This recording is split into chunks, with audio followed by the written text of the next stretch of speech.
kaakibat na kabistahan ng kamahal-mahalang puso ni Jesus, ay kasunod nito ang kanis-linisang puso ni Maria. Yung isa nga lamang ay dakilang kapistahan kahapon, ito ngayon ay paggunita sa karangalan ng mahal na Birhen Maria. Sa Ebanghelyo ibinahagi ngayon sa araw na ito na ipinamanig natin ang puso mo'y para na rin tinarakan ng isang balaraw. Well, tinutukoy ito ng alin. Kasi dahil kay Jesus, mahayag ang iniisip ng mga tao. Alam niyo naman ang pusong ina, kapag siyempre, anak niya si Jesus, ay kaya nga sinabi ay para na rin tinarakan ng isang balaraw ang kanyang puso. Bahagi rin o ng kung saan ay sa pakikisa niya kay Jesus. Kaya nga ang ating paanyaya kahapon ay ang tunay na pag-ibig ay nagpapabanal. Hindi pwedeng pag-ibig tapos hindi tayo naging banal. Pwede yun kung hindi ka mananampalataya. Kung ang pinag-uusapan lamang ay pag-ibig. Pwede ka maging dakila sa paningin ng tao. Pero sa paningin ng Diyos, kinakailangan maging banal. Kaya nga, bahagi ng pagdiriwang ngayon sa araw na ito yan, kalinis-linisang puso ni Maria. Kasi ang kabanalan ay nasa puso. Nagsisimula sa puso. Bagaman hindi tumitigil sa puso, pero kinakailangan magsimula ito sa puso. Sabagat ang isang gawain ng kabanalan ay bahagi natin, hindi lamang na ikaw ay nakaluhod. Bahagi ho. Kaya nga sabi nga natin, sa basihan natin sa malaking kasalanan. Ano yung basihan natin kapag malaking kasalanan? Malaking kasalanan. At ano yung susunod? Ay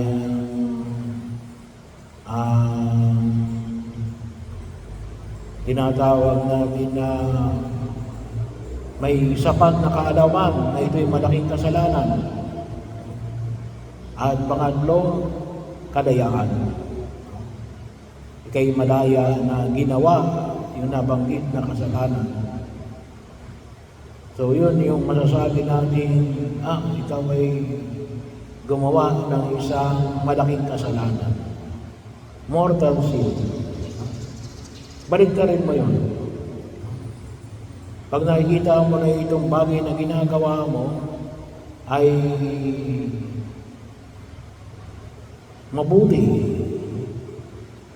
makabubuti, nakakaayos, gawaing banal.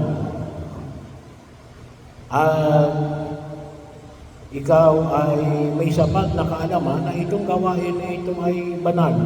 Hindi lang sapagkat ang ginagawa nila. Sasama ako, masaya doon. Walang sapat na kaalaman ng paano ba yan nagpapabanal. Kaya napakahalaga rin na tinuturo natin yung ating mga pagkilos. Sapagkat kapag yung pagkilos natin hindi natin alam, walang sapat na kaalaman. Maganda naman Padre yung ginagawa. Pero hindi niya alam na kung ano yung kanyang ginagawa. Ang ginagawa niya lamang yan, nasunod lamang siya. Hindi niya alam na ang paggawa niya ito ay magdudulot sa kanya ng kabanalan. Iba po yun eh. Full knowledge, ang tawag natin doon. Sapat na kaalaman. Hindi naman natin makukuha ang lahat ng kaalaman. Pero sa taong gumagawa ng mabuti, dapat alam niya na may sapat siyang kaalaman kung bakit niya ginagawa ito. At alam niya na kaya niya ginagawa ito ay magpapapanalo sa kanya. Hindi ba pwede na bahagi na pumunta ka lang doon? So, ba't ka pumunta roon? Sumunod lang ako sa nanay ko. Hindi yan nakita na, kaya nga pupunta roon para maging banal ka. So, full knowledge and free consent. Malayang pagkilos. Naroon yung malayang pagkilos.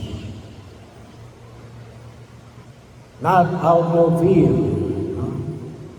Sabi nga namin, pagka pumunta roon, tatakot ako eh. Hindi dapat. Kaya ka lang napunta gawa ng takot. Bahagi mo yun. Napunta ka doon kasi gawa ng alin. Gawa ng pag-ibig.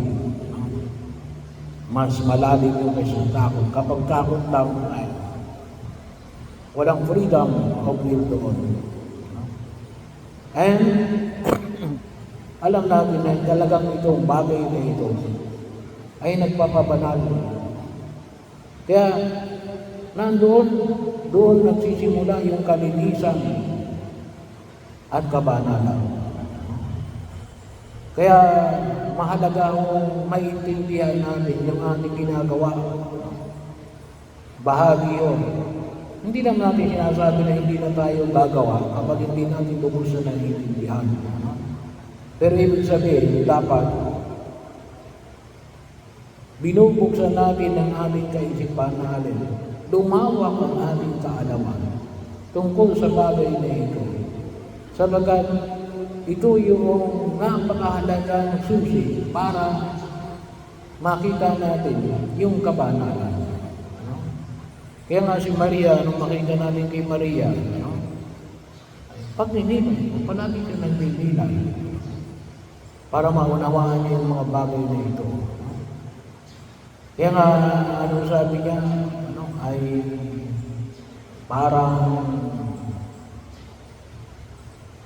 ang puso mo ay pinarakan ng isang pananaw. Bakit? Kasi nalalaman niya yung sitwasyon at ang katatayuan na paninindigan ng kanyang anak na walang iba kundi ang ikalawang persona ng pagkatos. Kaya yun nawa yung makita ko namin. Pagkakataon. Kaya kinakailangan din namin malinis ba ito? O madumi ba ito? Kasi malinis na puso. Kaya anong kailangan? Huwag tayong maglalagay ng madumi. At huwag tayong mag-iisip ng madumi. Kaya nga yung paanyaya ng simbahan natin, huwag ka rin mag-iisip ng masama. Kahit na yung nag-iisip ka ng masama na iniisip ng iba tungkol sa iyo. Huwag mong isama sa isip mo yun. Pinag-iisip ko na ko ng masama. Masama rin yun. Yung nag-iisip ka na may masamang ginagawa o iniisip sa iyo ng ibang tao. Huwag mong isipin yung hayaan mo sila. Kung sino na iniisip nila, hindi bahala sila. Pero bahagi ng pagiging malinis na puso, hindi ka dapat nag-iisip ng gano'n. Bagamat, totoo, na may mga taong mag-iisip sa iyo ng masama. Pero huwag kang mag-iisip na iniisipan kanila ng masama. Kasi, sabi nga natin, it will not purify your intention. Pagkagagawa, gawa lang ng iniisip ng tao, masama man o mabuti, hindi ka dapat gumagawa ng gawa lamang ng iniisip ng tao. Gumagawa ka sa magandang. Ito yung nakikita mong malinis. Ito yung nakikita mong magdudulot sa iyo ng kabanalan. Ito yung nakikita mo na magbibigay sa iyo na higit na pagkilos ng ng pagmamahal ng Diyos. Dito mo may papakita na nais mong tugunan ang pagmamahal ng Diyos. Kaya, yung kung usapin ng kalinisan ng kalooban, magiw yun. Kahapon, binigyan natin ng digit yung kahalagahan ng kumpisan. Pero ngayon, ang nais kong bigyan ng DNA yung ating pag-iisip. Kasi yung ating pag-iisip ay nakaka-apekto sa laman ng ating puso.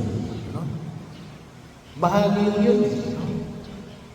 Kaya kinakailangan sa pag-iisip pa lamang, nililinis na natin para wag nang humantong sa puso natin. Wag nang humantong sa puso natin.